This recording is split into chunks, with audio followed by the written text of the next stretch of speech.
Hello friend, today we will discuss about glycolysis. Glyco means glucose, lysis means break. तो glucose का break होना उस process को glycolysis बोलते हैं। यह प्रोसेस साइटोप्लाज्म में होता है। इसमें हमारा हेक्सोक्स शुगर कन्वर्ट हो जाती है ट्रायोस शुगर में, मीन्स ग्लूकोज कन्वर्ट हो जाता है पाइरूवेट में। यह प्रोसेस 10 स्टेप से कंप्लीट होता है। 5 स्टेप में एटीपी यूज होती है और 5 स्टेप में एटीपी जनरेट होती है। ATP means adenosine triphosphate. Glucose हमारा कन्वर्ट हो जाता है ग्लूकोज 6 फॉस्फेट, मीन्स 6 कार्बन पे फॉस्फेट अटैच हो जाता है। इस प्रोसेस को बोलते हैं फॉस्फोरिलेशन प्रोसेस। देन यह प्रोसेस हेक्सोकाइनेज एंजाइम्स की प्रेजेंस में होता है। एटीपी यूज होती है और कन्वर्ट हो जाती है एडीपी में।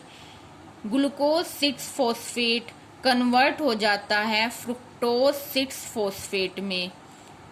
आइसोमेराइजेशन प्रोसेस बोलते हैं इसे। In the presence of phosphohexo isomerase enzymes की प्रेजेंस में एटीपी यूज हो जाती है और कन्वर्ट हो जाती है एडीपी में। एल्डो शुगर कन्वर्ट हो जाती है कीटो शुगर में।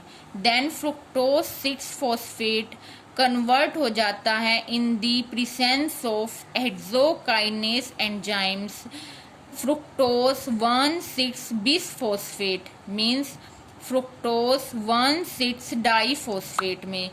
मतलब यहाँ पे 6 पोजीशन पे फॉस्फेट अटैच था, यहाँ पे फर्स्ट और 6 दोनों पोजीशन पे हमारा फॉस्फेट अटैच हो जाता है। इस प्रोसेस को बोलते हैं फॉस्फोरिलेशन प्रोसेस।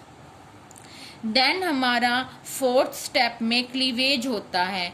फ्रुक्टोज 1,6 बिसफॉस्फेट है, वो कन्वर्ट हो जाता है 2 पार्ट में, PGAL एंड DHAP में। PGAL means 3 phosphate glyceraldehyde and dihydroxy acetone phosphate. Then हमारा 5th स्टेप में आइसोमेराइजेशन प्रोसेस होता है। ये जो PGAL है ये एज इट इज रहता है और जो ये DHAP di hydroxy acetone phosphate है वो कन्वर्ट हो जाता है PGAL में। तो यहाँ से हमें 2 मॉलिक्यूल्स मिलते हैं 3 फॉस्फेट ग्लाइसल्डिहाइड के। देन 6th स्टेप में हमारा 3 फॉस्फेट ग्लाइसल्डिहाइड है, वो in the presence of phosphoric acid में कन्वर्ट हो जाता है 1,3 फॉस्फेट ग्लाइसल्डिहाइड। मीन्स यहाँ पे 3rd पोजीशन पे फॉस्फेट था, यहाँ पे 1st और 3rd दोनों पोजीशन पे फॉस्फेट अटैच हो जाता है। देन हमारा ऑक्सीडेशन प्रोसेस होता है और बन जाता है हमारा 1,3 di phosphate glyceric acid. Oxidation means addition of oxygen. तो हमारा ये प्रोसेस डीहाइड्रोजिनेस एंजाइम्स की प्रेजेंस में होता है और ऑक्सीडेशन हो जाता है और यहाँ पे हमारा ग्लाइसेरिक एसिड बन जाता है। देन हमारा 7th स्टेप में एटीपी जनरेट होती है। यहाँ तक हमारी एटीपी यूज हो रही थी, अब हमारी एटीपी जनरेट होती है। यहाँ पे हमारे 2 मॉलिक्यूल्स हैं तो यहाँ पे 4 मॉलिक्यूल्स ऑफ एटीपी जनरेट होती है, बट हम यहाँ पे 1 मॉलिक्यूल्स कंसीडर कर रहे हैं।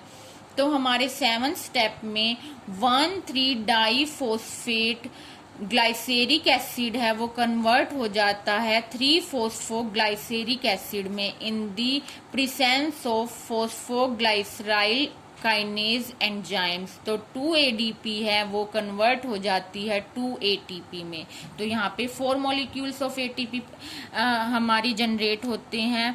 तो ये हमारा यहाँ पे हमारा क्या था, दोनों पे फॉस्फेट अटैच था, बट यहाँ पे 3rd पोजीशन पे फॉस्फेट अटैच हो जाता है, 1 फॉस्फेट यहाँ पे रिमूव हो जाता है। देन हमारा 3-फॉस्फेट एसिड है वो in the presence of phosphoglycerate mutase enzymes की प्रेजेंस में कन्वर्ट हो जाता है 2-फॉस्फोग्लाइसेरिक एसिड में। तो 1 फॉस्फेट यहाँ पे सिर्फ पोजीशन चेंज होती है फॉस्फेट की, यहाँ पे थर्ड पे था, अब यहाँ पे सेकंड पे अटैच हो जाता है।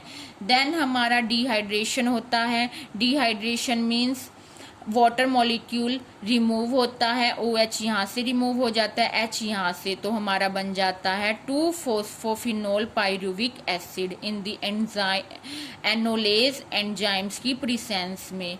देन हमारा फिर पायरुविक काइनेज एंजाइम्स की प्रेजेंस में पायरुविक एसिड बन जाता है और यहाँ से हमारा फॉस्फेट 1 रिमूव हो जाता है। Please like and subscribe this channel. Please like my video. Thank you for watching this video.